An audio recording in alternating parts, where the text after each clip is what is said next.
करंजी बुद्रुक गावातील वडाच्या झाडाला एका अज्ञात इसमाचा मृतदेह आढळून आल्याने परिसरात एकच खळबळ उडाली आहे.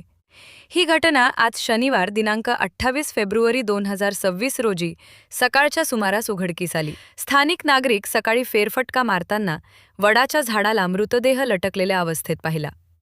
याबाबत त्यांनी तात्काळ कोपरगाव तालुका पोलिसांना घटनेची माहिती दिली. सदरची माहिती मिळताच घटनास्थळी कोपरगाव तालुका पोलिसांनी धाव घेत पंचनामा करून मृतदेह ताब्यात घेतला असून सदर गुन्ह्याचा पुढील तपास सुरू आहे. मात्र मृत व्यक्तीची ओळख अद्याप पटलेली नसून मृत व्यक्तीचे वय अंदाजे 35 ते 40 वर्षादरम्यान असल्याचे प्राथमिक माहितीतून समजते. मृत्यूचे नेमके कारण शवविच्छेदन अहवालानंतर स्पष्ट होईल असे पोलिसांनी सांगितले.